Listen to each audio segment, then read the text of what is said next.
10 বছরের শিশু সারা শরীফ হত্যায় তার বাবা উরফান শরীফ এবং সৎমা বেইনাস বাটুলকে দোষী সাব্যস্ত করেছে আদালত।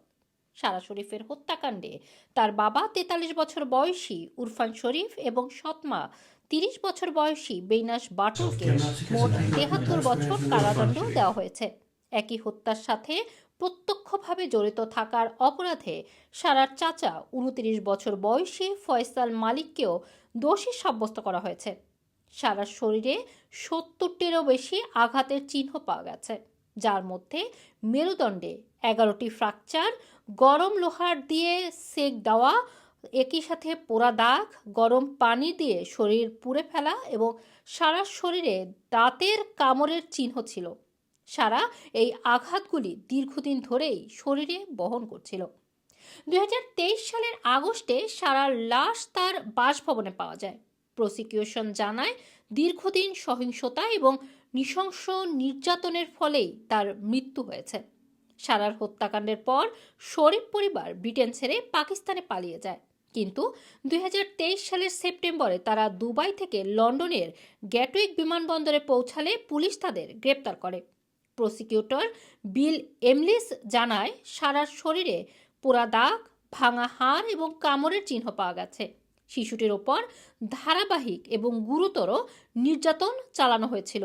43 বছর বয়সী উরফান শরীফ এবং তার 30 বছর বয়সী স্ত্রী বেইনাস বাটুল আদালতে নিজেদের নির্দোষ দাবি করলেও বিচারকরা তাদের দোষী সাব্যস্ত করেছেন। মামলার রায়ে সারার চাচা ফয়সাল মালিককে হত্যার অভিযোগ থেকে মুক্তি দেওয়া হলেও শিশুটির মৃত্যুর জন্য দায়ী হওয়া অপরাধে তাকে দোষী সাব্যস্ত করা হয়েছে। বিচারের শুরুতে উরফান শরীফ পুলিশকে জানান তিনি হত্যা করতে চাননি, কিন্তু অতিরিক্ত মারধরের কারণে এই ঘটনা ঘটেছে। যদিও শুরুতে তিনি সারার মৃত্যুর জন্য নিজের দায় অস্বীকার করেন, পরে আদালতে তিনি তার মেয়ের মৃত্যুর জন্য পুরোপুরি দায় স্বীকার করেন। বেইনাস বাটুলের আইনজীবী দাবি করেন উরফান শরীফ ছিলেন একজন সহিংস এবং নিয়ন্ত্রণকারী। বাটুল তাকে ভয় পেতেন, যে কারণে তিনি আদালতে সাক্ষ্য দেননি। সারার আপন মা ওলাগা ডোমিন জানান তার মেয়ের প্রতি শ্রদ্ধা তার। সারার হাসি সবচেয়ে অন্ধকার ঘরকেও উজ্জ্বল করতে পারত। সে সবসময় তাদের হৃদয়ে থাকবে।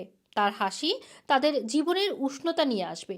সারার স্কুলের শিক্ষকরা তাকে একজন যত্নশীল, প্রাণবন্ত এবং সৃজনশীল মেয়ে হিসেবে বর্ণনা করেছেন। তারা বলেন সারার স্বপ্ন ছিল এক্স ফ্যাক্টরে অংশগ্রহণ করবে।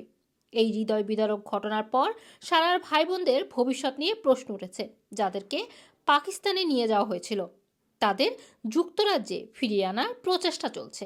রোমানা রাখি, রানার টিভি, লন্ডন।